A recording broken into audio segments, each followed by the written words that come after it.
Il engloutira la mort en victoire et le Seigneur, l'Éternel, essuiera les larmes de dessus tout visage. Et il ôtera l'opprobre de son peuple de dessus toute la terre, car l'Éternel a parlé. Ésaïe 25:8. Seul un authentique croyant peut dire « Ô mort, où est ta victoire? Ô mort, où est ton aiguillon ?» C'est dans la paix parfaite qu'il peut affronter la mort. Lorsque nos bien-aimés sont repris, la pensée de les revoir dans des corps immortels et glorifiés sans jamais plus de séparation vient constamment en nous. L'homme le plus fort au monde ne peut pas être libéré de la crainte de la mort. Mais le croyant sait par expérience que ce n'est qu'une séparation temporaire et que nous nous retrouverons. Le Seigneur Jésus-Christ nous a donné une complète victoire sur la mort. Et nous pouvons dire maintenant, ô mort, où est ta victoire? Ô mort, où est ton aiguillon? À celui qui est ferme dans ses sentiments, tu assures la paix parce qu'il se confie en toi. Ésaïe 26:3. Il s'agit ici de la paix intérieure. À celui qui est ferme dans ses sentiments, tu assures la paix intérieure. Aussi longtemps que vous faites la volonté de Dieu et que vous essayez de faire ce qu'il vous dit, rien sur cette terre ne pourra vous ôter cette paix, ni la maladie, ni la souffrance, ni l'adversité. Même l'ennemi ne peut pas ôter cette paix.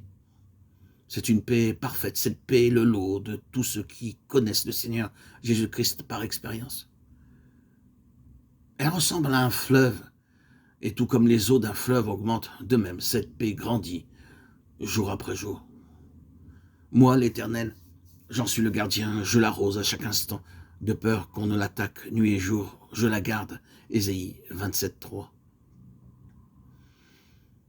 Ici, il s'agit de l'assurance intérieure que notre Seigneur nous gardera. Dieu a promis, j'en suis le gardien. Qu'il y ait un tremblement de terre, une famine, des persécutions ou des guerres, le Seigneur nous gardera. Le Seigneur déclare lui-même, moi l'Éternel, j'en suis le gardien. Je l'arrose à chaque instant.